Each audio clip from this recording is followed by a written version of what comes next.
أنزلنا هذا القرآن على جبل لرأيته خاشعا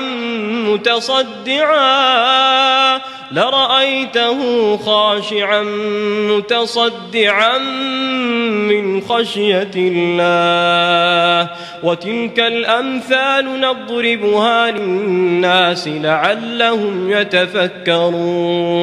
Assalamualaikum good people, welcome back to Ashraf channel guys. So hari ni kita dah kembali semula ke Seram Isnin. Kita nak cerita dengan korang hari ni. Yang ini Macam rasa macam Macam banyak kali dah cerita, tapi yalah, of course lah, orang suka kan, orang minta, so kita bagilah kan. Alright, kita akan cerita pasal Ghost Hospital untuk kali ni.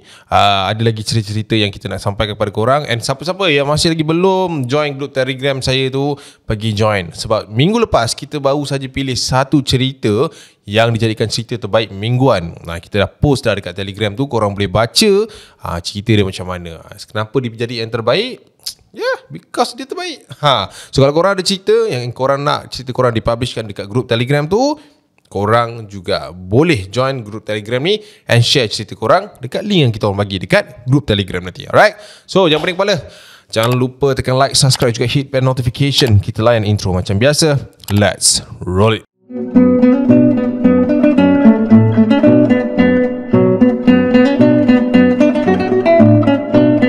Alright guys, so cerita yang pertama ni kita nak ceritakan dengan korang cerita yang berkenaan dengan hospital tu. Okay, kita nak cerita pasal ada satu brother ni, dia hantarlah cerita ni. Biasalah kita ni kat hospital ni macam-macam department kan. So ini adalah cerita pasal ada seorang brother ni, dia ni bukan kaki lah, dia ni punya tugas dekat hospital tu adalah manage stock pharmacy.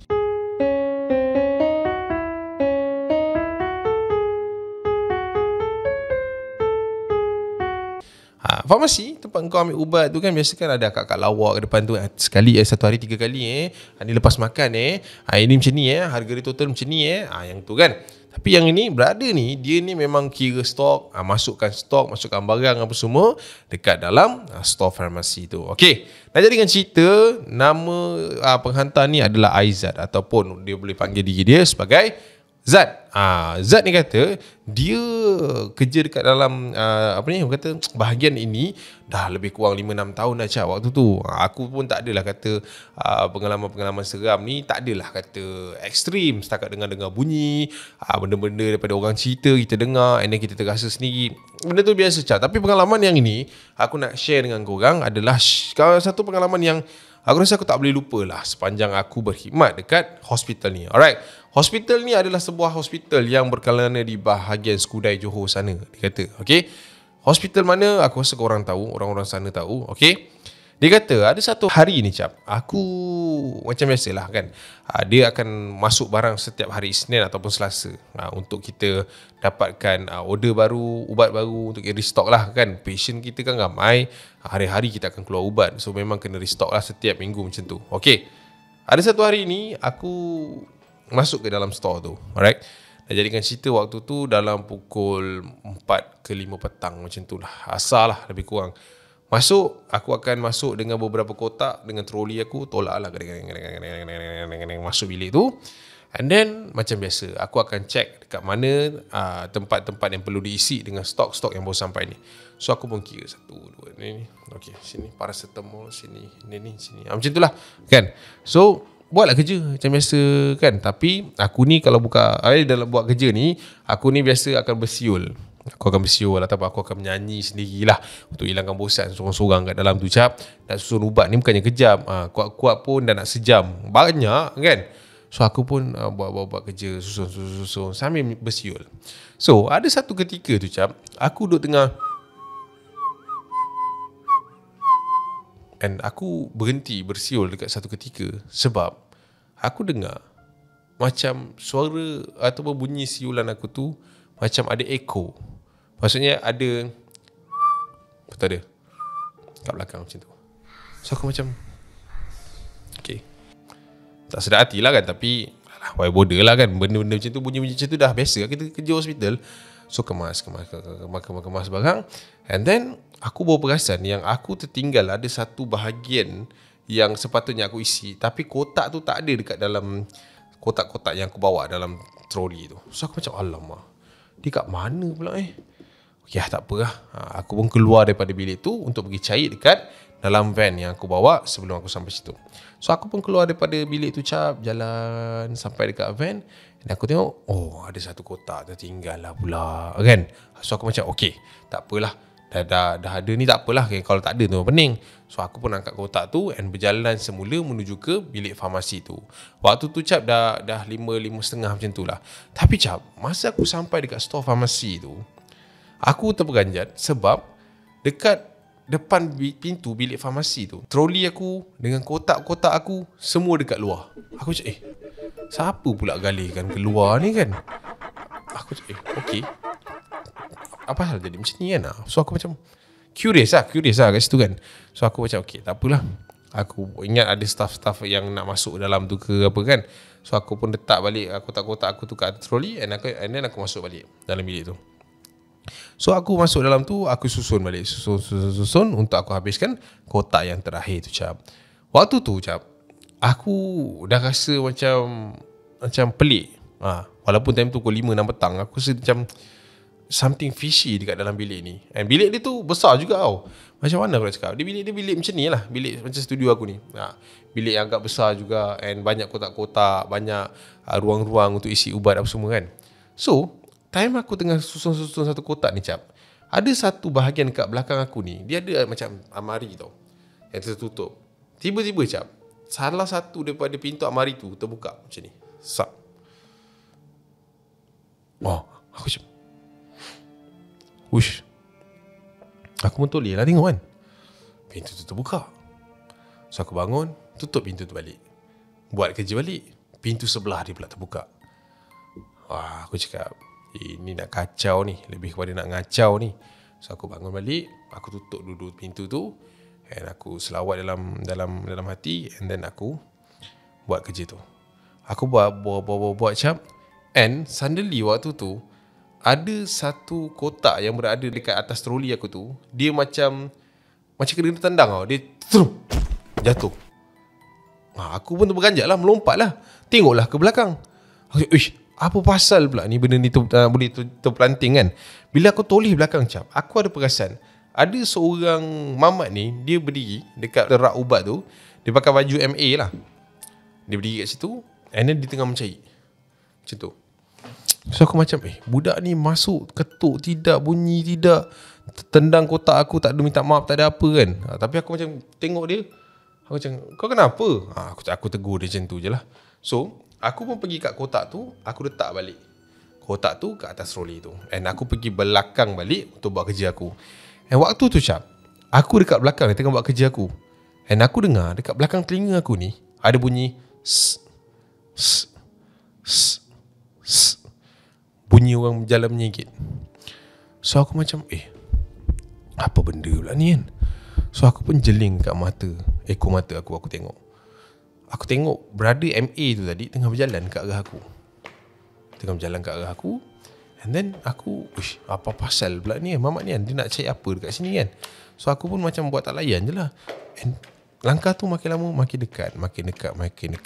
So aku pun macam insist nak tengok. Aku pun tolehkan badan aku ke belakang. And waktu aku toleh ke belakang tu Cap, aku nampak mamat tu tengah berdiri, pandang aku straight face, muka garang gila. And then dia macam, okay, dia ada distance tau. Contoh aku kat sini, dia kat sini. Lepas tu bila aku pusing tu, aku nampak dia pandang aku. Bila dia dah pandang aku tu, dia jalan laju Cap, tiba-tiba macam kat aku. Waktu tu Cap, apa lagi kan, memang bersepah lah lari waktu tu. Tiba-tiba mamat tu jadi macam tu.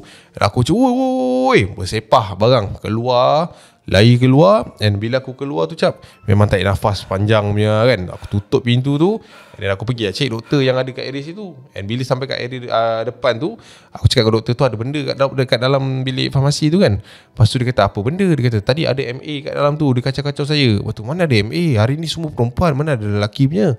Ada, dia kata, tak percaya masuk lagi tengok dengan saya. So aku pun pergilah tengok dengan nurse ni. Tapi bila masuk, relax, Tak ada siapa-siapa dalam tu guys. So aku tak tahu siapa yang duk ganggu aku, duk kacau aku pada waktu tu. Tapi waktu tu baru 5-6 petang tau. So macam mana dia aktif pun tak tahu. Mungkin aku salah masuk waktu lah kot.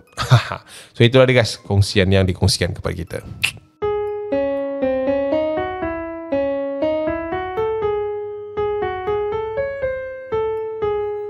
Okay, so kita dah sampai ke cerita yang kedua. Cerita yang kedua ni, yang ini pun boleh tahan juga. Mamat ni, dia hantar cerita, dia kata waktu kejadian ini berlaku, dia tengah ada masalah dengan tunang dia. Masalah dengan tunang, pening kepala kan. Okay, cerita ni dihantar oleh seorang lelaki yang bernama Farhan. Okay, Pak An ni kata, Cap, aku nak cerita dengan kau satu cerita ni. Waktu ni aku tengah jaga mak aku dekat hospital. Mak aku ni kena minor stroke waktu tu. And aku ni the only one lah. Aku ni anak bongsu dekat dalam family. That's why lah, nak tak nak memang akulah yang kena take care. Aku kena jagalah mak aku, senang cerita. Sebab abang-abang aku pun kerja apa semua. So aku bekerja sendiri, freelance. Benda ni terjadi pun dalam awal tahun lepas. And aku pun, orang kata apa, itu salah satu ujian lah. Sebab sebulan lebih lepas aku bertunang, mak aku kena minor stroke tu. Tapi tak serius lah. Cuma dia perlukan rawatan selanjutnya pada waktu tu. Bukan sebulan lebih, 2 bulan lebih waktu tu.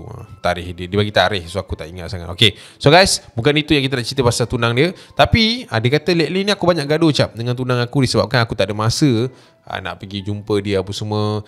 And banyak gaduh lah, banyak isu lah kan. Biasalah perempuan ni, ada datang dia tak faham, tapi kalau dia faham kan. So bila datang tak faham ni, so jaga mak pun jadi isu lah. Okay, alright. So kita ni, yalah, duduk hospital ni tak selesa. Lah kadang-kadang badannya nak tidur pun tak selesa kan. Makanan pun ala-ala hospital. Macam tu lah cerita dia. So ada satu hari ni Cap, aku rasa waktu tu aku moody gila. Aku rasa macam, sebab pagi-pagi bangun dah bergaduh dah dengan tunangnya. And then waktu tu aku rasa macam satu feeling yang tak best lah. Nak buat benda semua ni tak ikhlas lah waktu tu. Alright. So hari tu hari Rabu. And aku ingat lagi, waktu tu aku baru saja lepas telefon tunang aku dekat bawah bahagian kafe. Sebab aku takkan call depan mak aku apa semua kan. Aku akan call kat kafe kat bawah. And then yalah, dah bising-bising, dah gaduh-gaduh apa semua. So aku pun dah kena naik lah sebab maghrib kan. Dah nak kena jaga mak aku lah. Kot-kot lah orang tua tu ada itu ini kan, nak tolong kan. So aku pun dah lepas tutup telefon tu, aku pun pergi ke pintu lift. Nak naik lah sebab ward tu tak silap aku dekat tingkat yang kedua atau ketiga. Tingkat ketiga. And benda ni terjadi dekat salah sebuah hospital yang berada dekat area Perak sana, dia kata. Alright. So sampai je aku dekat pintu lift tu Cap, tekan pintu lift. Tunggu. Aku tengok lift tu kat tingkat 3, tapi tak turun-turun. So aku tekan banyak kali. Bodoh lah lift ni. Aduh, menyirap aku lah. Ni kerajaan apa ni, hospital macam ni. Aku sampai tendang Cap pintu lift tu, nak bagi buka. Marah. Aduh, leceh lah. Tong, tekan tak boleh. So aku pun ambil keputusan untuk naik tangga Cap. So aku pun naik tangga, tingkat 1, tingkat 2, tingkat 3, sampailah aku ke pintu gerbang tu. So aku pun masuk Cap. Dia macam nak pergi ke arah ward tu, kau kena lalu, yalah, ada checkpoint dia ada guard kan. Lepas tu ada orang-orang yang tunggu dekat situ untuk tunggu turn melawat seterusnya. So aku pun berjalan daripada tangga tu and menuju ke checkpoint yang aku nak masuk tu. Jalan Cap. Waktu tu Cap, aku tak tahulah sebab aku pun tak terfikir. Emosi dalam jiwa ni meletup, menyirap je kan. Penat semua ada. Aku pun jalan Cap menuju ke ward tersebut. Tapi waktu aku tengah berjalan tu Cap, aku rasa macam semua orang dekat kiri kanan aku ni tengah duk pandang aku. So aku pun jeling ke kiri, aku jeling ke kanan. Aku rasa macam, apa pasal semua orang nak tengok aku ni kan? Apa hal punya kan? Yalah, apa yang peliknya orang berjalan masuk kat ward. Tapi dia orang macam daripada yang bercakap macam ni, dia terus macam tengok aku macam tu. Aku perasan ada seorang abang tu macam tu. Tapi aku macam, mampus ke orang lah kan. Apa benda dah pandang-pandang macam tak pernah tengok orang pula. And then aku pun berjalan menuju ke, ada seorang mak gad ni tengah duduk kat situ lah. So aku pun tak adalah indahkan dia. Aku pandang dia jeling sikit and then aku masuk dalam. Tapi cap, waktu aku tengah berjalan nak masuk ke dalam, which is dah melepasi sikit, Mak Gad tu tiba-tiba tanya aku, "Sihat kak?" Mana datang kakak punyalah gagah berada dekat depan ni. Tiba-tiba Mak Gad tu cakap macam tu kat aku. Dia pandang aku, "Sihat kak?" Macam tu. Aku macam, apa pasal semua orang kat sini ni? Kan, gila ke apa kan? Apa masalahnya? So aku pun jalan menuju ke ward mak aku. And then aku pergilah tengok dia. Aku tengok dia, biasalah orang tua kan, dia pun sandar gitu. Aku borak-borak dengan dia sikit. Dia kata dia okey apa semua, cuma dia nak rehat, dia nak tidur apa semua. And then dia pun tidur lah waktu tu. And tak silap aku, setengah jam lepas tu ada troli yang bawa makanan tu masuk tau. Yang brother yang cik makan, yang bagi buah apple, kuah kari, sup sayur tu kan, dengan nasi lah.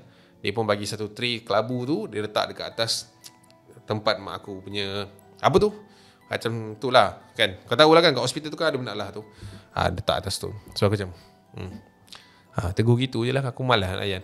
So jalan, dia keluar. Okay cap, kalau aku nak bagi kau penerangan, ward mak aku ni ada 6 katil cap. Tapi waktu tu ada 4 katil saja yang ada, which is 2 dekat depan, tengah tepi, dengan belah sini juga tengah tepi. Dua-dua ujung belah sini, dua-dua kosong. So yang sebelah kiri aku ni, tak silap aku, malam semalam dia baru keluar. And aku rasa memang aku dah aim lah untuk malam ni aku nak tidur dekat katil sebelah tu. Disebabkan dia lah nak tidur duduk penat cap kan. So waktu tu aku tengok mak aku macam bangun tak bangun kan. So aku pun suapkan lah mak aku makan sikit, ajak dia makan apa semua. Mak aku makan and dia nak sambung tidur balik. Okey lah, fine lah, biarlah dia ni tidur. Aku letak balik makanan tu dekat atas tu, sambil aku scrolling phone. Sambil tu jugalah chat masuk, gaduh kan, chat masuk, kepala semak, aku malas nak layan. So waktu tu perut pun dah lapar macam. Aku pun nak angkat tray tu tadi, and then aku letak kat riba aku ni. Aku buka dia punya yang cover tu, and then aku letak. Aku pun angkat. Kat situ ada kuah kari, sup sayur, nasi putih, ada buah apple dan juga ikan tenggiri masak asam. So macam, orang sakit-sakit bagi makan kari ni kan. Lantak lah. So aku pun angkat lah cap kuah tu dengan ayam sikit, potong, and then makan. Dalam 2-3 suap macam tu lah. Waktu tu cap, aku pun tak tahu kenapa aku cakap benda macam ni. Aku duduk tengah kunyah tu, aku rasa kuah kari hospital bagi ni tawar gila. Macam tak rasa apalah. And then secara spontannya aku pun cakap, apa ni, makanan hospital ni tak sedap langsung. Aku cakap macam tu. Lepas je aku cakap macam tu cap, tray tu cap, yang aku tengah pegang tu terbelah 2 cap. Tray, contoh kan, tray ni panjang macam ni. Tray ni macam ni kan, contohlah aku makan, tiba-tiba dia macam tu. Macam mana? Bersepah semua. Kau bayangkan, tak sedap dua makanan ni. Jatuh, bersepah semua. Uish, waktu tu cap terdiam lah, tak cakap apa lah kan. Dah bersepah jatuh macam tu. Masalahnya lepas je aku cakap makanan ni tak sedap lah, tray tu terus patah. Kau bayangkan tray plastik tu patah, sepah makanan kat bawah. Dah satu kerja pula nak kena kemas kan. Waktu tu nak cakap apa, takkan nak pergi mengadu dengan nurse pula kan. So aku pun angkat lah buah-buah yang ada jatuh kat atas tu, makanan, nasi apa semua, sapukan sikit apa semua, aku lap sikit. Waktu aku tengah lap tu cap, ada nurse ni masuk. And nurse tu tegur aku, kenapa?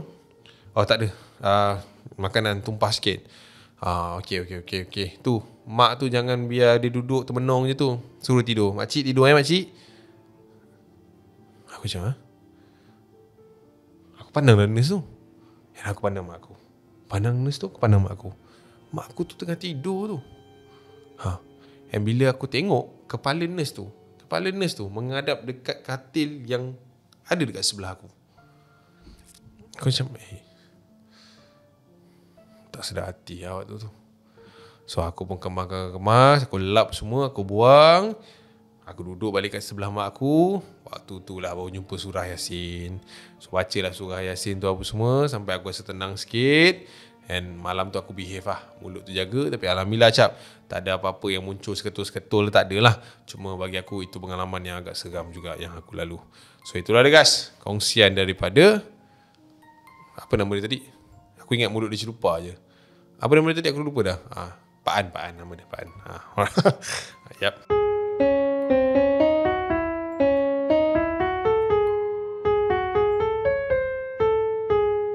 Okay guys, so kita nak ke cerita yang ketiga ni. Cerita ketiga ni dia agak straightforward sikit, tapi bagi aku agak risau jugalah. Okay, hantaran daripada seorang, kali ni perempuan pula, yang bernama, yang ni dia, nama dia agak susah sikit, tapi kita boleh ubahkan nama dia kepada Melati untuk lebih mudah. Alright, Melati ni dia ada satu cerita yang agak simple tapi bagi aku agak scary juga, di mana dia kata pengalaman ini berlaku ketika lebih kurang 3-4 tahun lepas. Dia kata 2019 macam tu. Ketika waktu ini abang, saya tengah jaga suami saya yang waktu itu terlibat dalam kemalangan. Dia agak fishy sikit dia punya cerita ni sebab dia panggil aku abang, tapi dia dah bersuami. Macam mana tu? So dia expect umur aku berapa sebenarnya?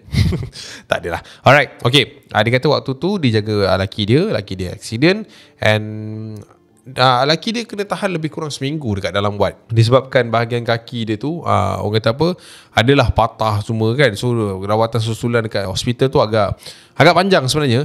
Okay, so nak jadikan cerita, waktu tu dia lah biasalah malam kan, kita duduk bosan-bosan kan, duduklah tengok view apa semua.